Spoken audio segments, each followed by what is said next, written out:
Produit par Binge Audio.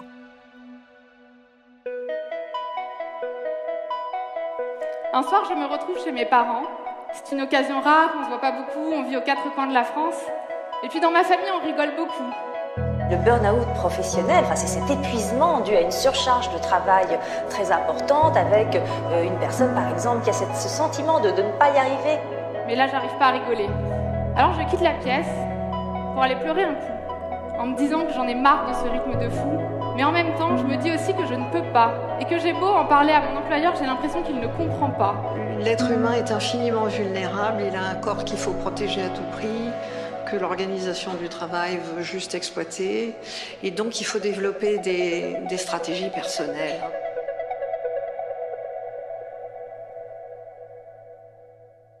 J'ai toujours suivi le courant. J'ai grandi dans une famille qu'on peut appeler de notable, donc mère médecin et père dans une haute fonction d'entreprise, et avec un historique familial de réalisation dans le travail. J'ai toujours suivi cette exigence de réussite, tout en étant très consciente, et mes parents me le répétaient, que je pouvais vraiment faire ce que je voulais de ma vie professionnelle. Mais il y avait un peu cette injonction à faire des hautes études, aller le plus loin pour avoir le choix. Et ce choix, je ne l'ai pas vraiment choisi parce que je suis rentrée un peu comme ça sur les conseils d'un copain dans un grand cabinet de conseil, parce que la porte était ouverte, il y avait de la lumière, donc je suis rentrée et je me suis encore laissée emporter par ce fleuve. Hautes études, grand cabinet de conseil prestigieux et avec un début de carrière super sympa. Je comprenais rien du tout à ce que je faisais, mais c'était très sympa. Il y avait vraiment une bande de copains en plus avec qui je travaillais, qui faisait que même si profondément j'aimais pas vraiment ce que je faisais dans mes premières missions, ça se passait super bien, c'était l'éclate et j'ai beaucoup aimé mon début de carrière professionnelle. Et après j'ai changé de cabinet, je suis allée dans un plus petit.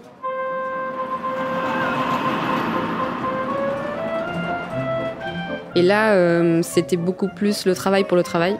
Dans ma journée type, à ce moment-là, la place du travail est prépondérante. Par exemple, j'ai été en mission à Lille, j'habite à Paris, et je faisais le déplacement tous les jours à Lille.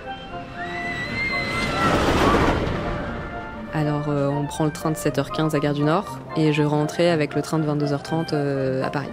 Parfois, je dormais sur place. Sur le principe, ça ne me dérangeait pas. Parce que quand on est dans un cabinet de conseil en stratégie, il faut faire un peu les missions dures au début pour pouvoir après plus choisir ses missions. J'aime bien ce rythme à 200%, à la fois pro et perso. Et dans le temps restant disponible, je faisais en sorte de tout combler. Il n'y avait absolument aucun temps mort. Concrètement, si je reprends ma mission à Lille, je faisais toute la semaine à Lille et le vendredi soir, j'enchaînais 3 soirées, le samedi soir aussi. Et le dimanche, je voyais 5 ou 6 potes en enchaînement.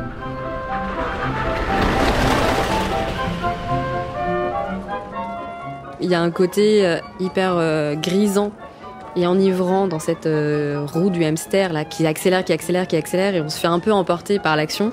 Et ce qui fait que j'avais pas de coup de pompe parce que de toute façon, j'avais pas le temps d'avoir un coup de pompe. Je prenais soin de moi, mais dans une optique d'optimisation du corps et de l'esprit. Donc c'est dans des sports très violents, puissants, où j'étais dans une performance et pas non plus dans une optique de bien-être.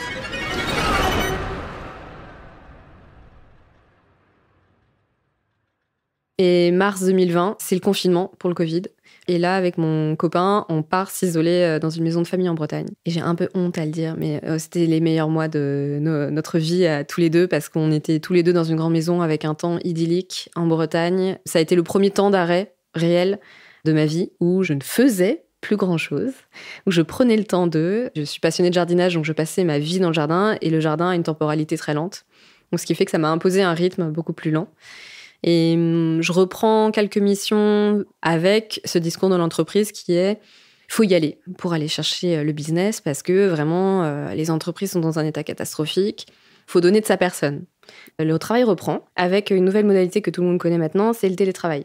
Et qui dit télétravail dit la limite entre la vie pro et la vie perso est devenue mais tellement floue.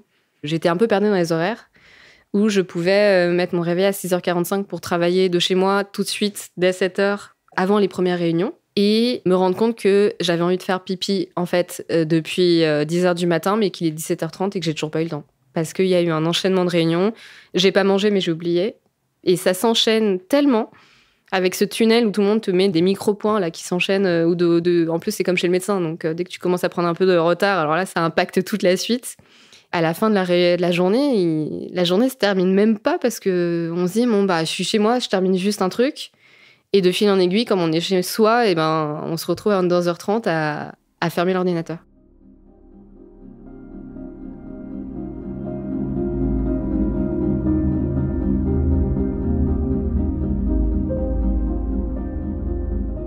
Un jour, après une grosse réunion, je dois rédiger le compte-rendu, qui est déjà quasiment fait. Il me reste vraiment pas grand-chose, juste relire, formaliser, ajouter quelques petites touches finales et envoyer aux participants.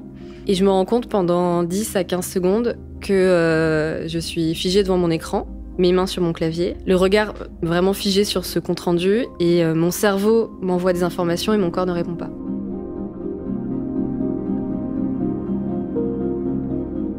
Il y a un temps qui se passe, qui me paraît infini, mais finalement qui n'a été que quelques secondes, où je ne réponds plus du tout de mes actions. Aujourd'hui, moi, j'appelle ça un freeze. Ça m'est arrivé de plus en plus souvent. Et au fur et à mesure où ça m'arrivait, c'était de plus en plus long.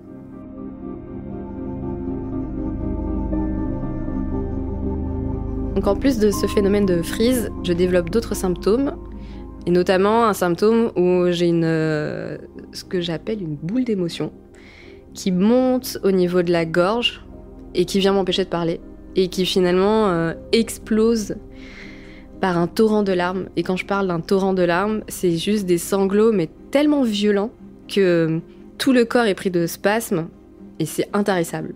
Je pleure, mais pendant 10 minutes entières, ça ne s'arrête pas. J'étais même très impressionnée de ma capacité à pleurer et du système lacrymal surpuissant. Mais c'est vraiment des pleurs qui n'en finissent plus. Et moi, c'est ce que j'appelle aujourd'hui mon copain mur de larmes. Je l'ai appris à l'apprivoiser, donc c'est pour ça que je l'appelle copain, parce qu'il est revenu très très très souvent, ce copain mur de larmes.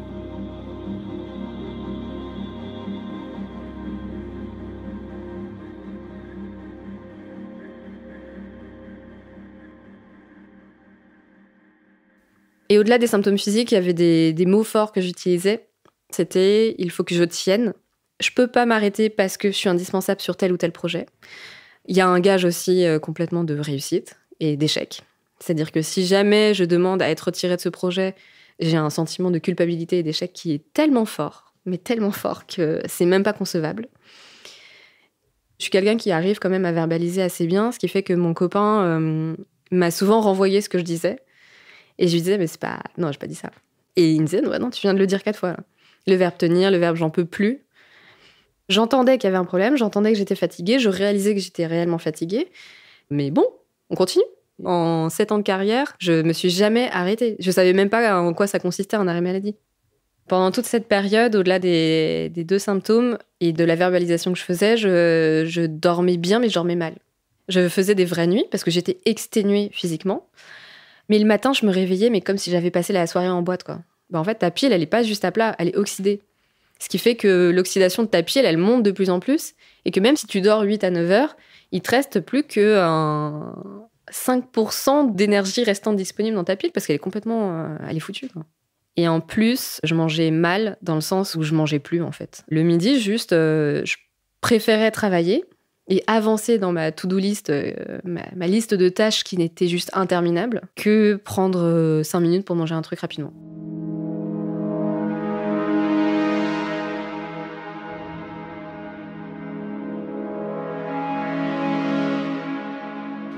Répondre à mes amis, ça devenait une tâche supplémentaire sur ma liste de tâches qui était juste interminable. L'interaction avec mes amis que j'adore est devenue trop lourde à porter. Et donc ça faisait partie un peu de mon sac à dos là, que je me trimballais, et qui, plus j'avançais, plus il se remplissait de plein de trucs. Genre, faire une machine, ça me semblait mais insurmontable. Appeler ma mère parce qu'elle me réclamait que je l'appelle, ça me paraissait insurmontable. Tout devenait juste ultra lourd.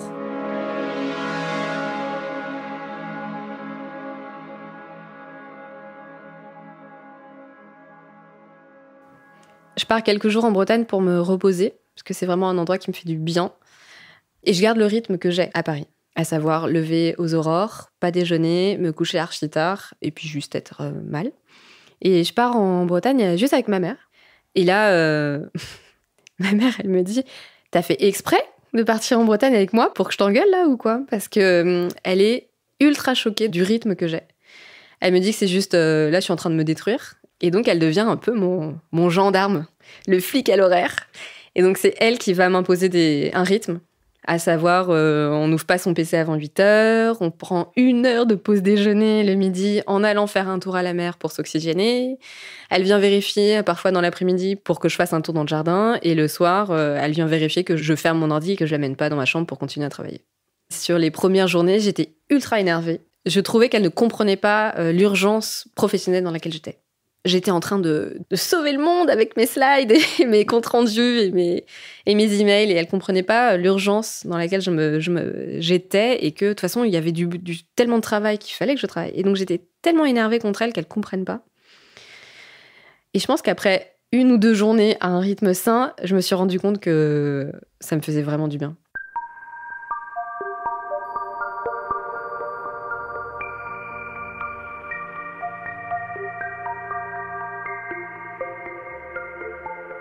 Déjà, j'ai remangé le midi. C'est quand même agréable de déjeuner parce que l'énergie de l'après-midi est totalement différente. Et j'ai retrouvé un peu un sommeil beaucoup plus réparateur, ce qui fait que j'ai de nouveau redormi où le matin, je me sentais reposée. Donc après quelques semaines en Bretagne qui me font vraiment du bien, je reviens à Paris et je garde ce rythme de vie beaucoup plus sain. Et donc ça tient bien jusqu'à ce que structurellement l'émission revienne. Donc, pour la première fois de ma vie, je verbalise que ça va pas. Et je me rappelle, je me vois rentrer dans le bureau de mes boss et dire « Je crois que j'ai un peu trop de travail ». Et ce un peu trop de travail, il est tellement tout petit par rapport à la charge que je portais. Mais c'était la première fois de ma vie que je formulais que ça allait pas. Et en face, on m'a dit « C'est à toi de te protéger, faut que tu apprennes à dire non, et tu devrais te décharger de tel ou tel projet ».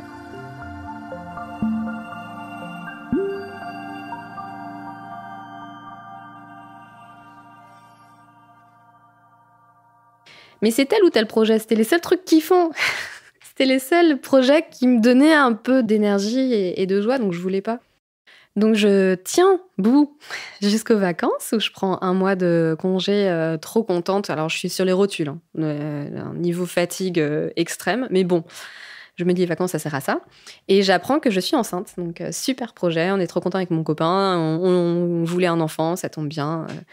Mais j'arrive à fin août et je vois ce mur qui se rapproche de plus en plus. Et j'ai trop de travail. Et sur le papier, ça rentre pas. Et je me retrouve à faire des horaires hyper élargis. Je retrouve mes symptômes que j'ai eus précédemment. Sauf que là, je suis enceinte. Et j'ai des symptômes de grossesse qui sont somme toute normaux. À savoir, je fais beaucoup d'insomnie, donc je ne dors pas. Je vomis beaucoup. Émotionnellement, c'est un chamboulement monstrueux. Donc ma petite boule là, qui se transforme en torrent de larmes, alors là, c'est la boule de bowling dans la gorge et c'est le torrent de larmes qui dure vraiment très longtemps. Pendant toute cette période-là où, étant enceinte, c'est vraiment mon copain qui m'a fait cet effet miroir. Et c'est lui qui m'a dit, en fait, ça va pas et en plus, vous êtes 2 là. Donc tu vas prendre rendez-vous avec ta sage-femme. Et je prends rendez-vous avec la sage-femme et franchement, en y allant, je me dis, bon, si je m'arrête 2 jours, après il y a le week-end, franchement, ça fait 4 jours, je dors bien, et lundi, je reviens. J'arrive chez la sage-femme, entre 2 torrents de larmes et mon copain mur de larmes, j'arrive juste à formuler que j'ai beaucoup de boulot en ce moment, mais que je pense que c'est la grossesse quoi, qui me fatigue, parce qu'on m'a toujours dit on est fatigué quand on est enceinte, etc. Et là, ma sage-femme m'avait dit « Oh non, on peut être fatigué en étant enceinte, mais là, dans l'état dans lequel vous êtes, il y a autre chose. C'est pas que la grossesse. » Moi, je voulais tout mettre sur le dos de la grossesse. J'arrivais toujours pas à prendre conscience qu'il y avait quelque chose de beaucoup plus profond qui n'allait pas. Donc la sage-femme m'arrête 15 jours. Sur les 3 premiers jours, je me sens soulagée. Mais après, très rapidement, je compte les jours avant la fin de mon arrêt. Et donc, j'avais déjà pris rendez-vous avec elle. Et j'arrive juste pas à me reposer. Je dors toujours pas. Je suis dans un état d'épuisement. Et elle m'arrête de nouveau.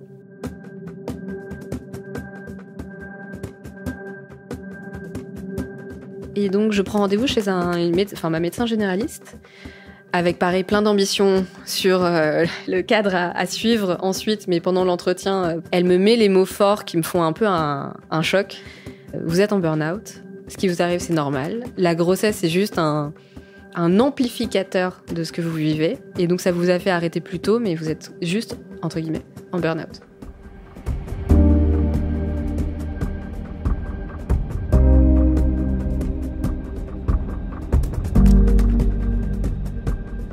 Et donc à partir du moment où ce médecin verbalise vraiment le fait que je suis en burn-out, ça vient pas mal m'aider en tout cas à pas aller mieux, parce que je vais super mal là pendant les 3 mois qui vont suivre, juste je vais mal tout le temps.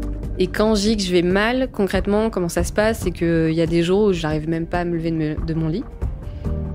Quand je reprends l'image de la petite pile, si j'arrivais à dormir 2 heures, ça remplissait même pas l'énergie de la pile parce qu'elle était toujours oxydée. Et l'oxydation restait, j'avais l'impression que j'arrivais pas à redescendre cette oxydation et de retrouver vraiment de l'énergie. Et il y a des jours où je voulais voir des gens, ça me faisait du bien. Et le lendemain, ces mêmes personnes, qui pourtant avaient les mêmes vibes, elles me faisaient trop du mal. J'avais pas des pensées suicidaires, dépressives, noires. C'était juste, j'étais triste, comme un mois de novembre, mais qui dure 3 mois, quoi.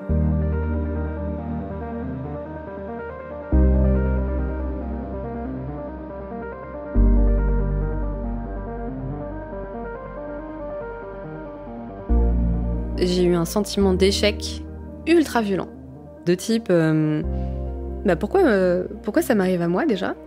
Pourquoi j'échoue ?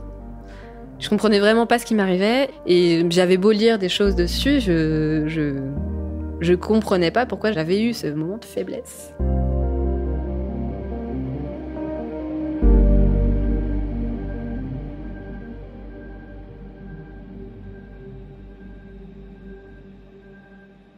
Il y a vraiment eu 2 parties entre le mal-être et la grossesse, avec une première partie de ma grossesse où j'avais des symptômes relous et j'étais super mal.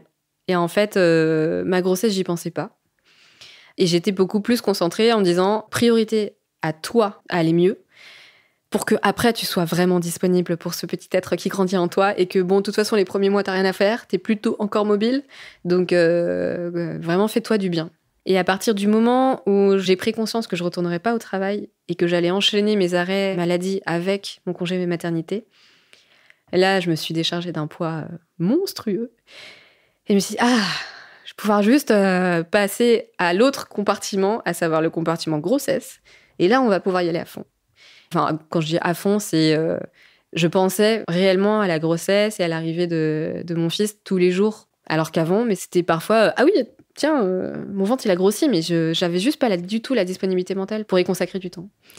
6 mois après le début de mon arrêt pour burn-out, j'accouche d'un petit garçon qui va très bien, très bonne santé.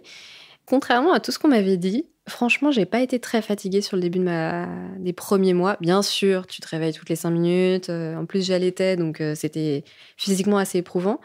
Mais j'avais été tellement dans un état de fatigue inimaginable pendant ma grossesse et pendant ma convalescence que franchement, ça allait. Ça m'a ultra aidée à vraiment arrêter de penser au boulot. À la fois, c'était quelque chose d'ultra violent à vivre, une grossesse et une convalescence burn-out.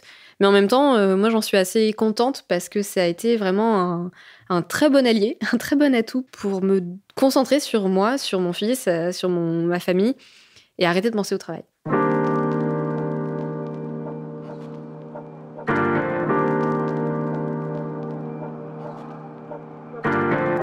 Au fur et à mesure de ce congé maternité, la date de reprise du travail approchant, j'étais assez sereine dans le sens où j'avais bien envie de reprendre une activité professionnelle.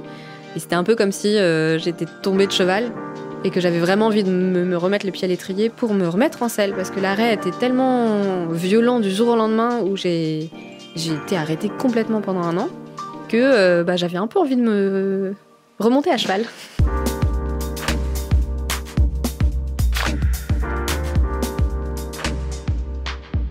L'accueil a été super bienveillant, très chaleureux, les gens étaient très sympathiques, très compréhensifs, ils prenaient beaucoup le temps aussi de parler, de m'accueillir.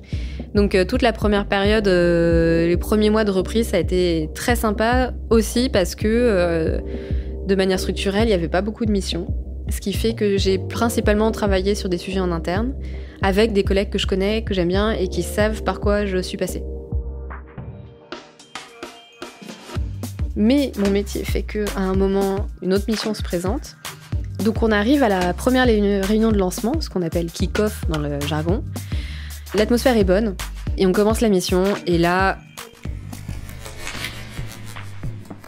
je me sens sortir de moi, de me regarder d'en haut. J'ai envie de me parler à moi-même et de me dire à moi-même « Mais qu'est-ce que tu fous là ?» c'est une évidence, tu ne veux plus faire ce métier. Et j'ai un déclic, mais qui dure un instant. Mais c'est évident, je veux pas faire ce métier. Et là, je réintroduis mon corps, la réunion se déroule. Je me vois, je sais que j'ai eu un rictus, enfin j'avais le big smile, mais pas... plutôt le big smile en mode « Ah, ils savent pas, hein, mais moi je suis certaine, je veux changer de métier. » Sur le principe, au départ, je suis super contente. Je me dis « C'est ma dernière mission, voilà, je fais bien le job, et puis après, on verra la suite. » Je commence la mission, je trouve que je réfléchis lentement, mais je me dis « Bon, après un congé maternité plus un arrêt d'un an de travail, c'est peut-être normal. » Et là, je retrouve mes copains, les symptômes. Et je recommence à verbaliser. Là, on parle juste de... J'en suis à mon 6e jour réel de mission. D'un point de vue extérieur, je suis la Anne-Sophie d'avant. En intérieur, je suis dévastée. Alors là, je fais tous les fonds de tiroir de l'énergie pour essayer de... Acting as la Anne-Sophie qu'on connaissait d'avant et celle qu'on a demandé pour laquelle on a demandé de faire ce job. Mais le soir, de plus en plus, je recommence à avoir ma boule qui remonte à la gorge. Mon copain mure de larmes qui me revient. Je suis « Hey, ça fait longtemps !» Il me dit « Salut !» Donc je recommence à pleurer un soir, 2 soirs. Je fais pas des gros horaires, mais les journées sont très intenses. Et il y a une journée où j'arrive à 8h30 et je repars à 18h parce que je dois chercher mon fils, où c'est le classique tunnel de réunion. Et je me rappelle très bien, je fais une pause pour aller aux toilettes. Et aux toilettes, je me dis, pareil, je commence à sortir de mon corps comme ce qui m'est arrivé pendant le kick-off. Je me dis, qu'est-ce que tu fais là ? Et je me vois physiquement me recroqueviller en disant, non, là, tu peux pas. En fait, tu peux pas pleurer. Là, c'est pas possible parce que dans 30 secondes, tu retournes en réunion. Donc, je ravale tout ça. Et là, le soir, mon corps, il m'a dit, bon, tu veux pas m'écouter ? Je vais appuyer sur tous les boutons rouges et tous les symptômes que j'ai à ma disposition et je vais juste te faire exploser. Et donc, mon copain me voit dans cet état, il me dit, ok, je te revois exactement comme tu étais l'année dernière, donc ça va pas. Enfin, c'était plié, quoi. Fallait que je m'arrête. Le mode opératoire était hyper clair dans ma tête. À partir du moment où j'ai pris conscience que, en fait, non, ça n'allait pas du tout. J'ai envoyé un message à mon boss direct avec qui je travaillais sur la mission. J'ai pris rendez-vous avec mon directeur général et j'ai pris rendez-vous chez le médecin. Le tout dans une plage horaire de 6 heures, je pense. Il y avait un caractère vital et d'urgence vitale vraiment à faire ça parce qu'il y a une empreinte corporelle qui est tellement forte que même si le cerveau il dit ça va, tu vas tenir 3 jours, mon corps il me dit non, en fait, tu te tais. Moi, je tiens pas 3 jours de plus parce que je suis en train de faire vraiment les fonds de tiroir pour aller chercher l'énergie. Et puis l'oxydation de la pile, là, on l'a déjà vécu, donc on veut pas la revivre. J'ai rendez-vous à mon directeur général qui, de lui-même, me dit qu'il faut que je m'arrête, qu'on sauve pas des vies, on a un métier qu'il faut prendre du recul, etc. Il a été très bienveillant, très accueillant, les bons mots en tout cas. Donc ça m'a permis aussi d'aller voir le médecin un peu soulagée en me disant bon, factuellement, il faut que je m'arrête. Le médecin était là, oui, clairement, ça ne va pas. Aujourd'hui, je suis arrêtée. J'envisage avec sérénité l'avenir parce que j'ai pas d'angoisse pour la reprise du travail, parce que je reprendrai pour terminer ce travail.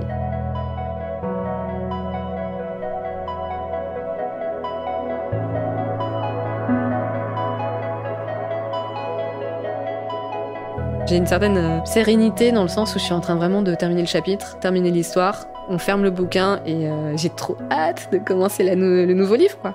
Le burn-out, en tout cas, m'a montré que le travail peut avoir un impact réel sur la santé, ce que je n'avais pas du tout avant.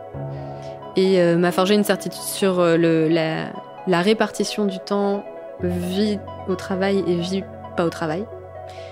Et cette limite-là, pour moi, elle est primordiale. C'est quelque chose que j'ai réellement envie de mettre en place, que ce soit dans la capacité à apprendre à dire non, à mettre, moi, mes propres limites, ce que j'apprends au quotidien à faire, mais aussi dans la nouvelle voie professionnelle, quelque chose que je prends en compte avant même de rentrer dans un nouveau métier, à savoir, faut que les limites soient claires dès le début, parce que je ne veux plus laisser autant de place au travail que ce qu'il a pris, en tout cas, jusqu'à présent dans ma vie professionnelle. Ça, c'est une certitude, parce qu'en plus, au-delà de moi et de mon travail, maintenant, il y a la famille. Et ça, c'est complètement non négociable.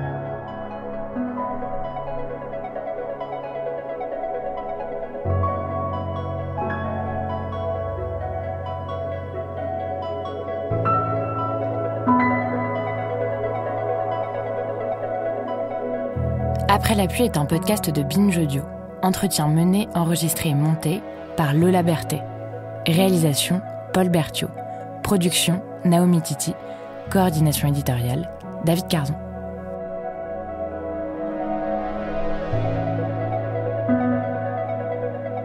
Si vous aussi vous souhaitez témoigner sur des thèmes qui touchent à la santé mentale, écrivez-nous à l'adresse après la pluie @binge.audio ou sur le compte Après la pluie podcast sur Instagram.